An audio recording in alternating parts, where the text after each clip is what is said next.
بسم اللہ الرحمن الرحیم۔ جان کولن نے کہا، جب تم یہ جانتے ہو کہ ایران ہمارے ٹارگٹ پر ہے اور رہے گا تو تمہیں وہاں اپنے طور پر اقدامات کرنے کی کیا ضرورت تھی؟ روسیوں نے ٹیلی پیتھی سیکھتے ہی بہت اونچی پرواز شروع کر دی ہے۔ اپنی اوقات سے زیادہ اونچی پرواز کرو گے تو ہم پر قطرنا جانتے ہیں۔ پر قطرنے کا شوق ہے تو ذرا سونیا کا سامنا کرو، وہ یہاں تہران میں موجود ہے۔ مجھے کیا کرنا چاہیے اور کس کا سامنا کرنا چاہیے یہ میں بہتر سمجھتا ہوں۔ تمہیں پہلی اور آخری وارننگ دے رہا ہوں، 24 گھنٹے کے اندر اندر ایران سے چلے جاؤ، وہاں ہماری سرگرمیاں جاری رہتی ہیں۔ میں تم جیسے لوگوں کی مداخلت پسند نہیں کروں گا۔ ہم یہاں سے نہیں جائیں گے، تم ہمیں تلاش کر لو اور یہاں سے نکال سکو تو نکال دو۔ جان کولن نے رابطہ ختم کر دیا، اب دونوں میں ٹھن گئی تھی۔ وہ تہران میں ایک دوسرے کو تلاش کرنے لگے۔ روزانووسکی جانتا تھا کہ جان کولن امریکہ میں ہے، لیکن اس کا خاص ماتحت جو ایران کے خلاف بہت بڑے آپریشن پر آیا ہوا تھا، اسے تلاش کر کے ہلاک کیا جا سکتا تھا۔ سونیا اور اس کے تمام ماتحت بھی مستعد ہو گئے۔ ان کی نظریں ایسے غیر ملکیوں پر رہتی تھیں جو میک اپ کے باوجود روسی یا امریکی لگتے تھے۔ ایسے لوگ ہزاروں لاکھوں میں پہچانے جا سکتے تھے۔ سونیا کے ماتحتوں نے چند افراد کو پہچان لیا۔ ان میں سے ایک روزانووسکی کا ماتحت تھا اور دو افراد کا تعلق جان کولن کے خاص ماتحت راجر ولسن سے تھا۔ سونیا کے جاننثار نادیدہ بن کر ان کے اندر سما گئے، اس طرح ان کی خفیہ رہائش گاہوں تک پہنچنے لگے۔ وہ دشمن ایک دوسرے کو کسی حد تک پہچان رہے تھے اور ایک دوسرے کو ہٹانے کی کوشش کر رہے تھے۔ پھر وہ اپنی سرگرمیوں کی رپورٹ دینے کے لیے اپنے اپنے باس روزانووسکی اور راجر ولسن کے پاس جاتے تھے۔ ایسے ہی وقت سونیا کے ماتحت ان کے اندر رہ کر ان کے بڑوں تک پہنچ گئے۔ پھر سونیا کی ہدایت کے مطابق انجیکشنوں کا ذخیرہ تلاش کرنے لگے۔ روزانووسکی 6 کارٹن لایا تھا، چونکہ اس کے پاس جگہ کم تھی، اس لیے وہ کارٹن ایک خفیہ رہائش گاہ میں نظر آ گئے۔ امریکی وہاں برسوں سے تھے، وہ خود وہاں نہیں رہتے تھے۔ اپنے زرخرید اعلی کاروں کو بھاری معاوضے دے کر بڑے بڑے بنگلے اور گودام حاصل کر چکے تھے اور وہاں رازداری سے اپنا ضروری سامان رکھتے تھے، جن میں وہ انجیکشن بھی تھے۔ سونیا کے ماتحت ایسے مکانوں کو تاڑنے لگے جن میں غیر ملکی رہتے تھے یا ایسے مقامی باشندوں کو پہچاننے کی کوشش کرتے تھے جو امریکہ کے ہاتھوں بک گئے تھے۔ سونیا نے انہیں ایسا طریقہ کار بتایا تھا جس کے ذریعے وہ دشمنوں کی خفیہ رہائش گاہوں تک پہنچنے میں کامیاب ہو رہے تھے۔ اسی طرح سونیا کے ماتحت ایسے گوداموں کو تاڑنے لگے جو غیر سرکاری تھے۔ انہوں نے خیال خوانی کے ذریعے ایسے تاجروں کا سراغ لگایا جو بڑی رازداری سے امریکہ کے اعلی کار بنے ہوئے تھے۔ ان میں سے ایسے ہی ایک تاجر نے اپنے ایک گودام میں انجیکشن سے بھرے ہوئے کارٹن چھپا رکھے تھے۔ جب پوری طرح معلومات حاصل ہو گئیں تب اچانک سونیا ایک بلائے ناگہانی کی طرح راجر ولسن کے سامنے پہنچ گئی۔ وہ غسل سے فارغ ہو کر اپنے بیڈ روم میں آیا تھا تو ایک بھرپور جوان عورت کو دیکھ کر چونک گیا۔ حیرانی سے بولا، تم کون ہو؟ یہاں کیسے آئی ہو؟ میں نے دروازہ اندر سے بند رکھے تھے۔ تم اپنی قبر میں بھی جا کر بند ہو جاتے تو میں موت وہاں پہنچ جاتی۔ کیا کسی نے کبھی موت کا راستہ روکا ہے؟ راجر ولسن نے خطرہ محسوس کیا، فوراً ہی دوڑتا ہوا ایک میز کی طرف گیا، اس کی دراز کھول کر کچھ تلاش کرنے لگا۔ سونیا نے کہا، تمہاری نادیدہ بنانے والی گولیاں میرے پاس ہیں۔ وہ گھبرا کر پلٹ گیا، اسے دیکھ کر بولا، کون ہو تم؟ سونیا نے کہا، کیا تم نہیں جانتے کہ اس ملک میں سونیا موجود ہے؟ کیا تم مجھے سونیا سمجھنا چاہو گے؟ نہیں سمجھو گے تب بھی تمہاری خرابی ہے۔ راجر نے وہاں سے دوڑتے ہوئے آ کر سونیا پر چھلانگ لگائی مگر فرش پر گر پڑا۔ سونیا نے ڈاج دیا تھا، اس نے تیزی سے اٹھنے کی کوشش کی لیکن منہ پر زبردست ٹھوکر پڑی۔ وہ چیخ مارتا ہوا دوسری طرف الٹ گیا۔ پھر تو سونیا نے اسے لاتوں اور گھونسوں پر رکھ لیا۔ اسے کبھی مقدر نے بھی ایسی ٹھوکریں نہیں ماری ہوگی جیسی سونیا مارتی رہی۔ پھر وہ بے دم ہو کر فرش پر چاروں شانے چت ہو گیا۔ اس میں اتنی سکت نہیں رہی کہ اٹھ کر بیٹھ سکتا۔ سونیا نے اپنے ماتحتوں کو حکم دیا، حاضر ہو جاؤ۔ 2 ماتحت حاضر ہو گئے، ان میں سے ایک کے ہاتھ میں دوا سے بھری ہوئی سرنج تھی۔ سونیا نے ان سے کہا، اس کم وقت کا جغرافیہ بدل دو، اس کے جتنے ماتحت ہیں اور جو تاجر امریکہ کے اعلی کار بنے ہوئے ہیں ان سب کو یہ انجیکشن لگا دو۔ وہ ہدایت دے کر چلی گئی۔ اب راجر ولسن اور ان کے اعلی کاروں کی شامت آ گئی تھی جو امریکہ کے ہاتھوں بک چکے تھے۔ سونیا نے پوری طرح روزانووسکی اور اس کے ٹیلی پیتھی جاننے والے ماتحتوں پر نظر رکھی تھی، ان سے بعد میں نمٹنا چاہتی تھی۔ ایک ماتحت کو ہدایت کی تھی کہ وہ ندیدہ بن کر روزانووسکی کے جسم میں سمایا رہے تاکہ وہ دشمن نظروں سے اوجھل نہ ہونے پائے۔ اس طرح اسے اطمینان تھا کہ جب چاہے گی اس کی شہرگ تک پہنچ جائے گی۔ پھر سونیا نے حکومت کے ایک اعلیٰ عہدیدار سے فون کے ذریعے رابطہ کر کے کہا، جناب علی، میں مسز سونیا فرہاد بول رہی ہوں۔ دوسری طرف سے کہا گیا، خوش آمدید خاتون، آپ آ گئی ہیں۔ ہمیں جناب علی اسداللہ تبریزی نے اطلاع دی تھی کہ آپ ہمارے ملک میں تشریف لانے والی ہیں، کیونکہ یہاں کچھ ہونے والا ہے، اس پر آپ ہی قابو پا سکتی ہیں۔ دشمن یہاں کے مسلمانوں کے خلاف جو کرنا چاہتے تھے اب ان کے ساتھ ہو رہا ہے۔ وہ اپنی ایرانی قوم کو زنہا بنانا چاہتے تھے۔ کل صبح امریکہ کا سب سے بڑا ایجنٹ راجر ولسن اور اس کے تمام ماتحت یہاں زنہے بنے ہوئے دکھائی دیں گے۔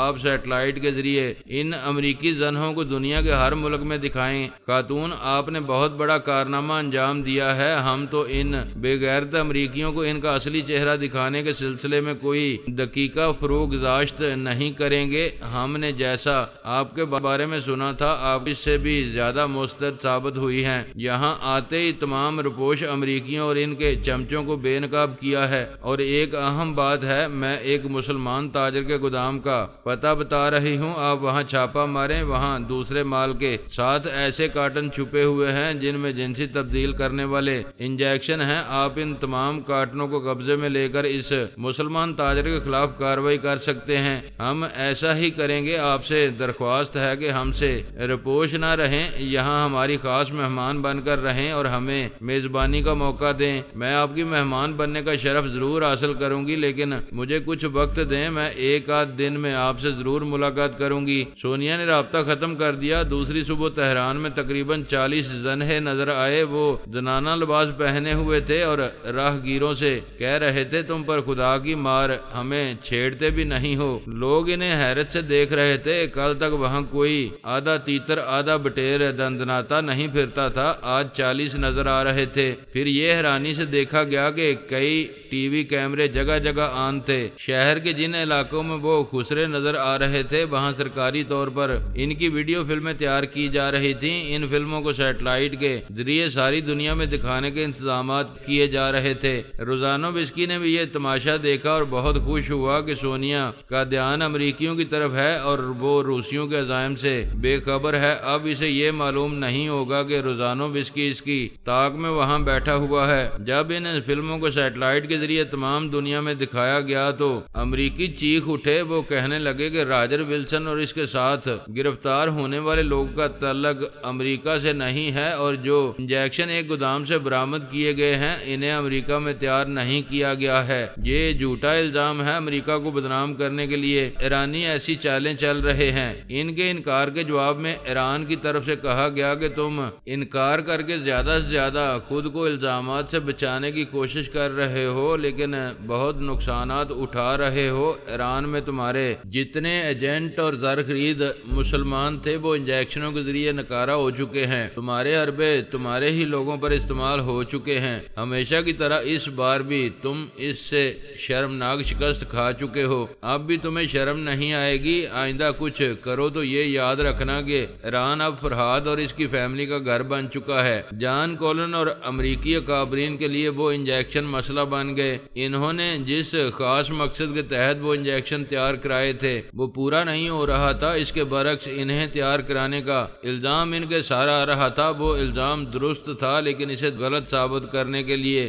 اب ان کی طرف سے بھرپور کوششیں ہونے لگی تھیں۔ روزانووسکی اپنی رہائش گاہ میں مطمئن تھا، کوئی اسے چہرے سے نہیں پہچانتا تھا۔ اس نے ایسا میک اپ کیا تھا کہ کوئی اسے روسی باشندہ نہیں کہہ سکتا تھا۔ اسے یقین تھا کہ سونیا اسے دیکھے گی تب بھی اس پر دشمن ہونے کا شبہ نہیں کرے گی۔ اس کے 4 ٹیلی پیتھی جاننے والے وفادار تھے۔ وہ اتنا محتاط تھا کہ اس نے اپنی رہائش گاہ کا پتہ اپنے وفاداروں تک کو نہیں بتایا تھا۔ وہ اپنی دانش میں بالکل محفوظ تھا۔ ایسے ہی وقت اسے سونیا کی آواز سنائی دی۔ وہ آرام سے لیٹا ہوا تھا، اچھل کر بیٹھ گیا، پھر فرش پر کھڑا ہو کر چاروں طرف دیکھنے لگا۔ آواز آئی، روزانو، موت کسی کو دکھائی نہیں دیتی۔ وہ دوسرے ہی لمحے میں گولی نکل کر نادیدہ بن گیا۔ پھر بولا کون ہو تم؟ وہی ہوں جس سے تم چھپ رہے تھے، یعنی کہ تم سونیا ہو۔ اگر ہو تو کیا فرق پڑ رہا ہے، میں اب بھی چھپ رہا ہوں، تم میرے سائے تک بھی نہیں پہنچ سکو گی، تو پھر تم جہاں جانا چاہتے ہو جاؤ، میں وہاں بھی پہنچ جاؤں گی۔ وہ تھوڑی دیر تک سوچتا رہا، پھر اس کمرے سے جانے لگا۔ سونیا کا ایک ماتحت اس کے اندر سمایا ہوا تھا۔ وہ خیال خوانی کے ذریعے کہنے لگا میڈم یہ کمرے سے جا رہا ہے، اب کاریڈور سے گزر رہا ہے اور اب اس بنگلے کے باہر پورچ میں کار کے پاس آ کر رک گیا ہے۔ وہ اپنے ماتحت کی کمنٹری سنتی ہوئی بنگلے کے باہر آ گئی، پھر بولی یہاں کیوں رک گئے؟ وہ چونک کر بولا تم نے میرا پیچھا کیا ہے، کیا میں نظر آ رہا ہوں؟ تم اور کہیں جا کر ازما لو، میں تمہیں دیکھ رہی ہوں۔ اگر تم بھی مجھے دیکھ سکتے ہو تو تمہیں میرے ہاتھ میں ایک سرنج نظر آتی۔ سرنج؟ تم کس سرنج کی بات کر رہی ہو؟ وہی جس کے ذریعے تمہاری جنس تبدیل کی جائے گی؟ نہیں، وہ چیخ کر بولا میں کبھی ٹھوس جسم میں نمودار نہیں ہوں گا۔ وہ وہاں سے دوڑتے ہوئے جانے لگا۔ اس کی کار تھی لیکن اسے ڈرائیو کرنے کے لیے نمودار ہونا پڑتا، وہ بڑی مشکل میں پڑ گیا تھا۔ سونیا اپنے ماتحت کی کمنٹری سنتی آ رہی تھی۔ وہ ایک سڑک کے کنارے رک گیا، ایک خالی ٹیکسی گزر رہی تھی۔ وہ کھڑکی کے راستے ٹیکسی کی پچھلی سیٹ پر آ گیا۔ وہ بھی خیال خوانی کے ذریعے اپنے چاروں ماتحتوں کو بتا رہا تھا کہ سونیا اس کا تعاقب کر رہی ہے، لہذا اس سے مسلسل دماغی رابطہ رکھا جائے۔ دماغ میں رہ کر وہ دیکھتے جائیں گے کہ وہ کہاں کہاں سے گزر رہا ہے۔ ٹیکسی کی پچھلی سیٹ پر وہ سونیا کی آواز سن کر حیرت اور خوف سے چیخ پڑا تم یہاں بھی ہو، مجھے کیسے دیکھ رہی ہو؟ ٹیکسی ڈرائیور نے گھبرا کر گاڑی روک دی، پچھلی سیٹ کی طرف دیکھا مگر وہاں بولنے والے نظر نہیں آ رہے تھے۔ سونیا دشمن سے کہہ رہی تھی یہ تمہاری بدقسمتی ہے کہ نادیدہ ہو کر بھی مجھے نظر آ رہے ہو، اس کا مطلب ہے تم سایہ بن کر میرے اندر سمائی ہوئی ہو۔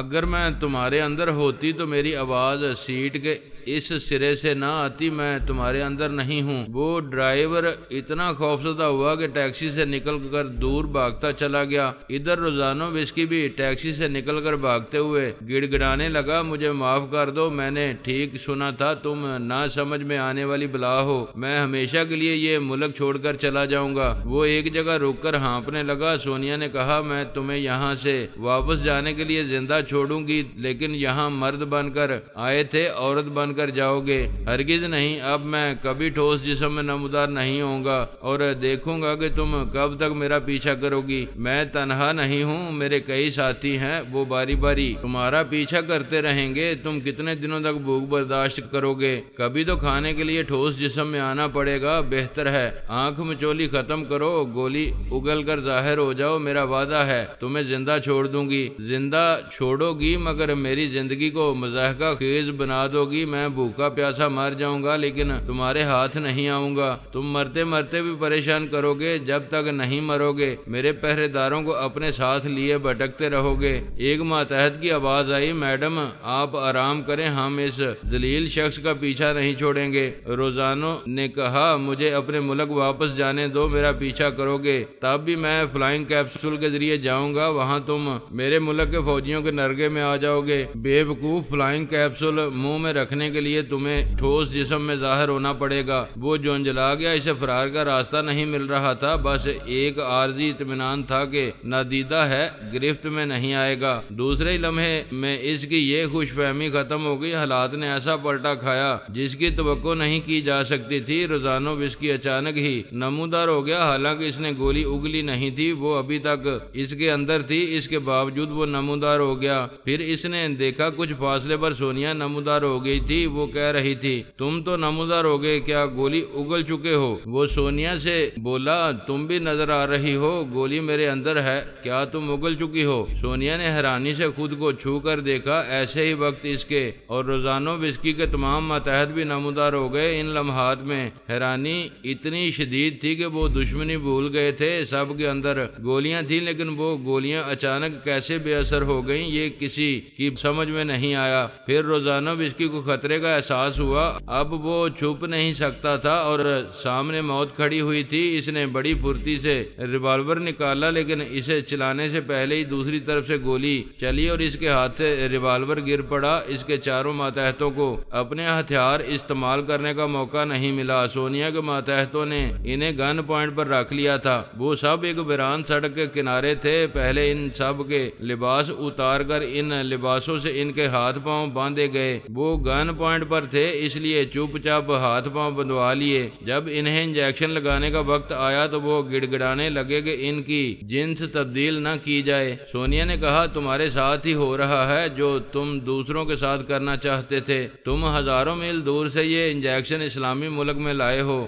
اب ان انجیکشنوں کو یادگار بنا کر اپنے ساتھ لے جاؤ۔ ان سب کو جبرن انجیکشن لگا دیے گئے، پھر ان کے ہاتھ پاؤں کھول دیے گئے۔ سونیا نے کہا ان انجیکشنوں کے اثر سے دماغی توانائی پہلے جیسی نہیں رہتی ہے۔ میرے جانثار تم سب کے دماغوں میں آتے رہیں گے اور تم ان کے احکامات کی تعمیل کرتے رہو گے۔ اب یہاں سے جاؤ۔ وہ اٹھ کر شہر کی طرف جانے لگے۔ سونیا کے جانثار انہیں ایک پولیس اسٹیشن لے گئے۔ وہاں انہوں نے تحریری بیان دیا کہ ان کی اصلیت کیا ہے اور وہ ایران کیسے مذموم مقاصد کی تکمیل کے لیے آئے تھے، لیکن اب ناکام ہو کر سزا پا رہے ہیں۔ ان کے بیانات اعلیٰ عہدیداروں تک پہنچائے گئے۔ سونیا نے کہا چند گھنٹوں کے اندر ان کی جنس تبدیل ہونے والی ہے۔ یہ سب روسی ہیں، ان کی بھی ویڈیو فلمیں تیار کی جائیں۔ وہاں سے وہ ہوٹل کے کمرے میں آئی، دروازے کو اندر سے بند کیا۔ وہ معلوم کرنا چاہتی تھی کہ نادیدہ بنانے والی گولی نکارہ کیسے ہو گئی۔ صرف اس کی ہی نہیں، سب ہی کی گولیاں نکارہ ہو گئی تھیں اور سب ہی اچانک نمودار ہو گئے تھے۔ ایسا کیوں ہوا یہ حقیقت جناب تبریزی بتا سکتے تھے۔ وہ شمال کی طرف رخ کر کے فرش پر پلیتھی مار کر بیٹھ گئی۔ جب اسے جناب تبریزی سے رابطہ کرنا ہوتا تو وہ یہی کرتی تھی، شمال کی طرف منہ کر کے پلیتھی مار کر بیٹھ جاتی تھی، پھر آنکھیں بند کر کے جناب تبریزی کا دھیان کرتی تھی۔ اس طرح ان سے کچھ ایسا روحانی تعلق پیدا ہوتا تھا کہ وہ بزرگ خیال خوانی کے ذریعے اس کے پاس چلے آتے تھے۔ وہ آگے اور اسے گولیوں اور کیپسولوں کے نکارہ ہونے کے اسباب بتانے لگے۔ باندرا علم پورس ناتھ ایک خوبصورت بنگلہ تھا۔ دیوی نے اس بنگلے میں آ کر کہا بڑی خوبصورت اور آرام دہ رہائش گاہ ہے۔ تم خوش نصیب ہو کہ کوئی ٹیلی پیتھی جاننے والا تم سے دشمنی نہیں کرتا ہے اور تم سکون اور آرام سے رہتے ہو۔ میں اب تک تمہاری ٹیلی پیتھی جاننے والوں کی دنیا سے دور ہوں، یہاں ایک امیر کبیر کی طرح اور ناگ پاڑا میں غریب دادا کی طرح مزے کی دوہری زندگی گزارتا ہوں۔ آج کے بعد پتہ نہیں کیا ہوگا۔ تمہیں کس بات کا اندیشہ ہے؟ میں دنیا کے تمام ٹیلی پیتھی جاننے والوں کو گولیوں اور کیپسولوں سے محروم کرنے جا رہا ہوں۔ آئندہ وہ سب میرے پیچھے پڑ جائیں گے۔ مجھے تنہا ان سب سے لڑنا ہوگا اور خود کو محفوظ رکھنے کی جدوجہد کرنا ہوگی۔ تم تنہا نہیں ہو، میں تمہارے ساتھ ہوں۔ اب ہمیں یہاں سے ایسے ملکوں میں جانا چاہیے جہاں ٹیلی پیتھی جاننے والے اپنے پاس گولیاں اور کیپسول رکھتے ہیں، اور تمام لیبارٹریز میں بھی جانا چاہیے۔ وہ ڈرائنگ روم میں بیٹھے باتیں کر رہے تھے اور ٹی وی پر مختلف چینل بدل کر خبریں سننا چاہتے تھے۔ ایسے ہی وقت ایران کے شہر تہران میں 40 زنہیں مختلف مقامات پر نظر آئے۔ نیوز ریڈر نے بتایا کہ وہ تمام زنہیں امریکی ہیں۔ وہ نادیدہ رہ کر وہاں تقریبی کارروائی کرنا چاہتے تھے، لیکن عین وقت پر سونیا نے ان کی چال ان پر ہی الٹ دی۔ دیوی نے کہا وہ مکار عورت ایران میں ہے، اپنے ماتحتوں کے ساتھ نادیدہ رہ کر اپنے دشمنوں پر غالب آ رہی ہے۔ ہم فلائنگ کیپسول کے ذریعے پرواز کرتے ہوئے ایران سے گزریں گے اور وہ دوا اسپرے کرتے ہوئے فرانس جائیں گے۔ پورس نے کہا ہم پاکستان کے شہر لاہور سے گزرتے ہوئے جائیں گے، کیونکہ وہاں نادیدہ بن جانے والے فہمی اور علی ہیں۔ پھر تو ہم ابھی لاہور جائیں گے۔ میں چاہوں گی سب سے پہلے فرحاد اور اس کی فیملی کے تمام افراد ان گولیوں اور کیپسولوں سے محروم ہو جائیں۔ پورس نے مسکرا کر کہا تمہیں اس فیملی سے خدا واسطے کا بیر ہے۔ جیسا کہ تم جانتے ہو مجھے جوتش ودیا مہارت حاصل ہے۔ میں بار بار اپنی کنڈلی دیکھتی رہی، ستاروں کی چالوں کے مطابق اپنے اور پارس کے بارے میں معلومات حاصل کرتی رہی۔ ہر بار یہی معلوم ہوتا رہا کہ پارس سے کبھی شادی کروں گی تو وہ لوگ میرا دھرم بدل دیں گے۔ میں مسلمان بننا نہیں چاہتی تھی اور نہ اب چاہتی ہوں۔ بہت عرصے تک سوچنے اور سمجھنے کے بعد میں نے سوچا اگر شادی سے پہلے میں پارس کو اپنے دھرم میں لے آؤں تو وہ مجھے اپنے دھرم میں نہیں لے جا سکے گا۔ جوتش ودیا کے ذریعے یہ اشارہ مل رہا تھا کہ میں چاہوں تو اپنے مقدر کو کسی حد تک بدل سکتی ہوں۔ پورس نے کہا اور تم نے ایسا کیا، پارس کو ہندو بنایا، مگر یہ بھول گئی کہ مذہب کو دل سے قبول کیا جاتا ہے۔ تم نے اسے دھوکہ دیا، اس نے تمہیں دھوکہ دیا، اتنی کوششوں کے باوجود تمہیں کچھ حاصل نہ ہوا۔ مجھے اس دھوکے باز سے نفرت ہے۔ یہ بھی تو سوچو کہ کیا تم نے دھوکے بازی میں کبھی کمی کی ہے؟ ایسی بات نہ کرو، میں نے اس کے دھوکے کے جواب میں اسے چھوڑ دیا، یہ دھوکہ نہیں ہے، میں نے اس سے نجات حاصل کی ہے۔ میں اس سلسلے میں بحث نہیں کروں گا، مجھے تمہارے اور پارس کے ذاتی معاملہ سے کوئی دلچسپی نہیں ہے۔ وہ بڑی لگاوٹ سے بولی، کیا دلچسپی مجھ سے بھی نہیں ہے؟ وہ اپنی جگہ سے اٹھ کر اس کے صوفے پر آ گئی، قریب تر ہونے لگی۔ وہ بولا، میں بھی پارس کی طرح شکاری ہوں، شکار خود چل کر آئے تو آرام سے شکار کرتا ہوں۔ ابھی ہم ایک خاص مہم پر روانہ ہو رہے ہیں، تم بتاؤ پہلے مہم جوئی یا دلچسپی؟ پہلے ہم دشمنوں کو ان چیزوں سے محروم کریں گے جن سے ہم محروم ہو چکے ہیں، اس کے بعد ہم اپنی مستقبل کے بارے میں اہم اور خوبصورت فیصلہ کریں گے۔ پورس نے اپنی جیب سے ایک گولی اور ایک کیپسول نکال کر اسے دیتے ہوئے کہا، انہیں احتیاط سے استعمال کرو کیونکہ یہ آخری ہیں اور ہمیں پتہ نہیں اس مہم میں کتنے دنوں تک مصروف رہنا ہوگا، ہماری یہ گولیاں کب تک ہمارے کام آئیں گی۔